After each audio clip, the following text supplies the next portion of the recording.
Hey everybody, this is the Longhorn Confidential for Tuesday, November 5th, 2024. I'm Danny Davis, the American-Statesman. I'm joined today by Cedric Golden, David Eckert. It is election day, but we are not here to talk about that kind of poll. We're going to actually talk about the college football polling, specifically the college football playoff rankings, which their first installment of those rankings is released tonight at 6 p.m. Central Time. So right around the time you're nestling in to watch some CBS or CNN or Fox News or however you're going to get your election results. You can tune on to ESPN and get a little college football news as well. But Texas, obviously, with a 7-1 record, been a top 10 team the entire season. They'll be featured at some point tonight. We just don't know where exactly they'll be ranked, but we have our own opinions and we'll start talking about those. Said, if you're on that committee, where are you ranking Texas if you had to say in the first college football playoff rankings? Daniel, I'm going to put him at sixth, number six, and that's solid position. Because basically what I'm saying is they're not going to win the SEC, but they're going to finish second in the SEC. So, the top four spots go to conference champions. So at five, I've got the Ohio State Buckeyes, because I've got Oregon first, Georgia second, Miami third, BYU, the Big 12 champion, in my opinion, fourth. I thought Iowa State would sneak in there and be the Big 12 champion, but they were very bad this past weekend. So I got Texas behind Ohio State and right ahead of Indiana, who I don't know that's played anybody, but they're certainly one of the better feel-good stories of the year. Right now, the Longhorns are where they need to be.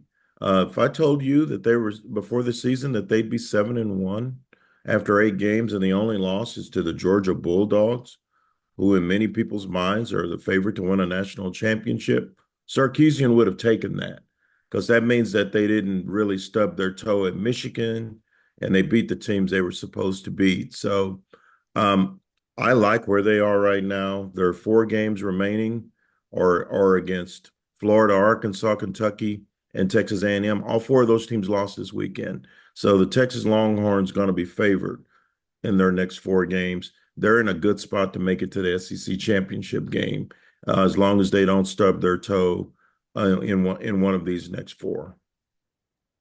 David, are you about the same place? Are you putting Texas in the top four? Where exactly are you putting Texas? Yeah, I think there's like a blob of teams that I'm really kind of interested to see how the committee sorts out tonight. I think to me, Texas is kind of in a group with, I think their resume is better than Penn State and Tennessee, who are 2 other one-loss power conference teams. But then, I'm curious to see with Notre Dame, with BYU, and with Indiana, those 3 are kind of teams that I think could conceivably end up in front of Texas. Notre Dame, I think, has better wins. BYU is undefeated; they have better wins. IU does not have better wins, but they are unbeaten. So we'll see how the committee treats them. So I think kind of anywhere from 5 to 8 wouldn't surprise me. I think if I were doing the rankings, I would probably have them behind those undefeated teams. So I'll put them at 7, behind IU and BYU.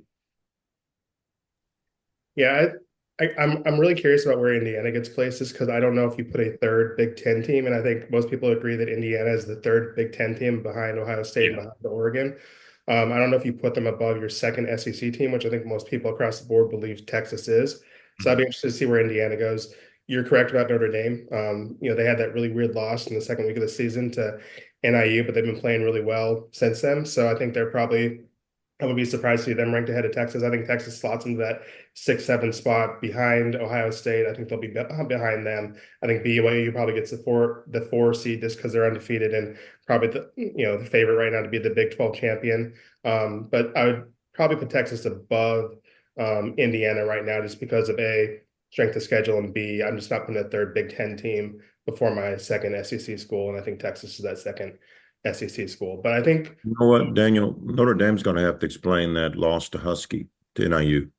That is brutal. That is a brutal loss for a team that's trying to be a top 10 CFP team. I it's don't think a 2-loss Notre Dame Mm-mm. with an NIU loss is going to make it. They got to run the table because that NIU loss is horrific. It is a tough loss, but it was also a tough loss that happened the Early. second week Yeah. of the season. So they can excuse that loss. It was a 2 point loss on the road, and they played really well recently. On paper, obviously, it's a terrible loss, but they do have time to make up for it. And you can say, "What have you done for me lately?" And you could argue Notre Dame with how they just beat the hell out of a ranked Navy team last weekend. They've been playing pretty well over the last month or But they so. got to they got to run the table. We all agree on that. Yeah. Yeah. Okay. 100%. Yeah. Because there's no conference title game for them either. Yeah. Yep. Um, I think this, Danny, I might be stealing your thunder with the question. I think Texas has to run the table at least until, Oh, absolutely. yeah, Absolutely. at least until the SEC championship Oh, game. If yeah. you get there, you can lose that. But it's going to get real sweaty if they lose at Texas A&M or at Arkansas, like real sweaty. So yeah, I think these are 4 must wins for them. I don't know so much if it's run the table, but they have to get into that SEC championship game. And Yeah. it's a weird situation where they miss out on it and only have one loss, like them, LSU, and Georgia all end up with one loss, and they're the third team. But if they're a 2-loss Texas team and they miss out on the SEC championship game, I think it's going to be really tough to justify getting into the playoff with their strength of schedule due to Michigan and Oklahoma not necessarily living up to what we thought Oklahoma and Michigan were at the beginning of the season. So I think that is kind of the worst case scenario for this Texas team, because I do believe that most of us believe Texas is maybe not a shoo-in, but Texas has a direct path to making the playoff. But said, is there a scenario you see in your head where this Texas team just doesn't make the cut and something happens in these last 4 games that you mentioned that gets them on the outside looking in? I think if they lose to Arkansas, they could lose at A&M. And they got to win these next. They've got to win these next 3. They got to win these next 3. They win these next 3, they've got a great chance to get in, because maybe a 2-loss Texas, even with a loss to A&M, could still make it. I'm not sure. The Aggies still just have one loss. So one loss over these next 4 can really hurt them, but 2 losses kills them. 2 losses kills them. I don't think a 3-loss SEC team is going to make it to the conference title game, and damn sure ain't going to make it into the CFP. So the good thing for Texas is they have their destiny ahead of them. They're going to be favored in every game. None of these teams are world beaters. The Aggies just lost their best football player. Le'Veon Moss was their best player. He's out for the season, the running back. So they've got to figure out a way to regroup on that. So I think Texas is as in the good a position as anybody. Georgia can't really afford to lose another game, I don't think. And we know Alabama can't, because the two loss teams are in eliminators from here on out. But Georgia can't afford to. Georgia's got Ole Miss at home. I mean, Georgia's got Ole Miss on the road this weekend. Yep. Then they got Tennessee after that. That's not easy. That is not easy. And we talked about this at lunch on Monday. Carson Beck ain't that dude. He's not. They've won 3 games despite him. He's thrown 3 interceptions 3 different times this year. They won each time.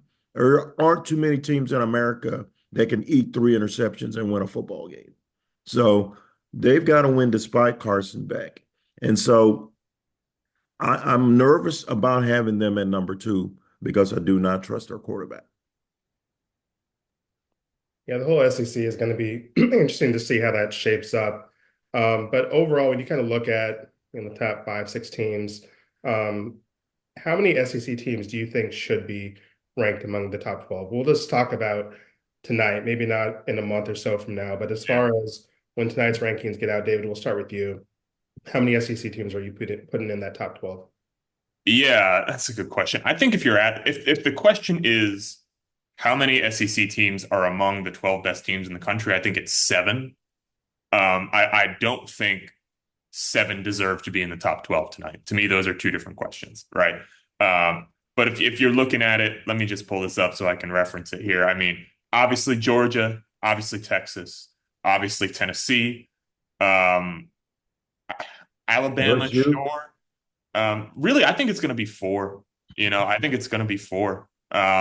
maybe 5 with LSU.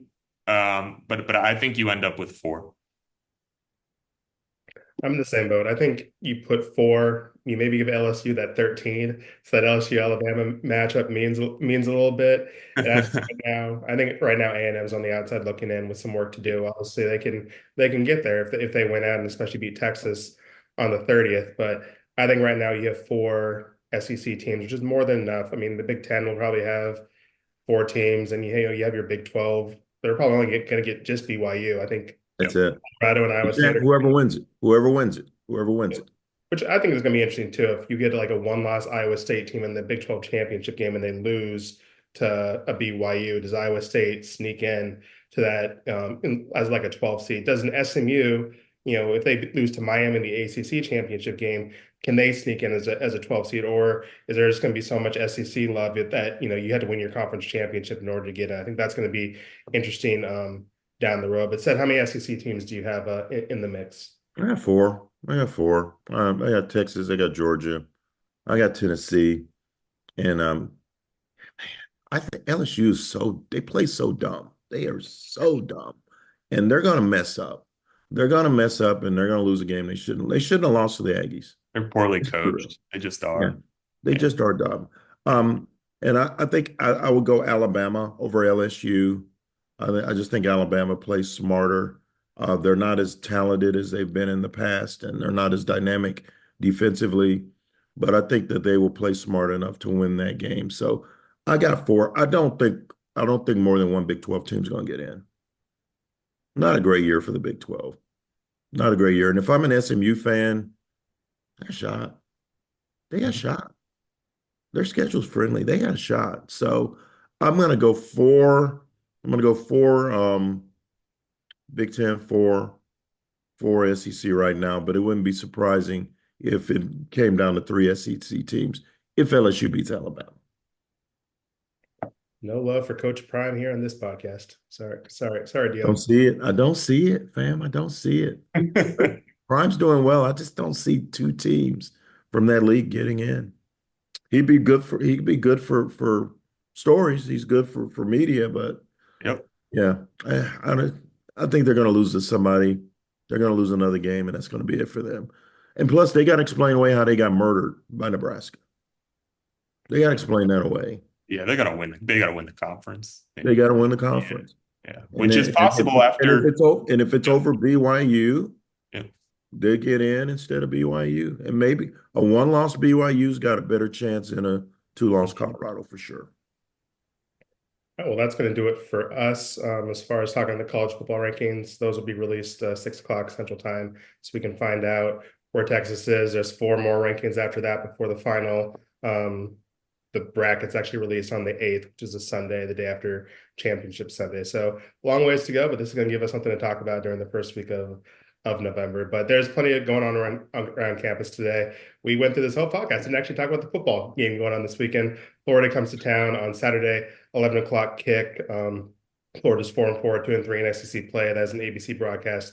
If you'd like to check out the Gators, first time Texas and Florida have been played since 1940. So that's 2 iconic programs getting together at Royal Memorial Stadium this weekend. Men's basketball opened up their season on Monday, lost to Ohio State, but they'll be at the Moody Center for the first time on Friday to place Houston Christian, I believe it is.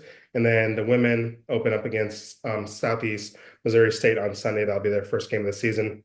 Soccer, volleyball, they are well into their season as they both gear up for their postseason runs. Volleyball struggling a little bit, but we expect Jared Elliott's crew to get back doing what they do. And Ange Kelly and the soccer team, they're in the middle of the SEC tournament as we speak. But we'll have plenty of stories, plenty of coverage of all that stuff on Second Thought Podcast. That drops on Thursday mornings. Be sure to check out that. See who Seth is talking to this week and talking about all that fun stuff that we expect from that podcast. But yeah, throughout the week, statesman.com. All of your content. We appreciate you listening to this podcast, wherever you get your podcasts, watching us on YouTube or on statesman.com. And yeah, we'll see y'all next week. Enjoy Election Day. And yeah, we'll see you Saturday. Deuces.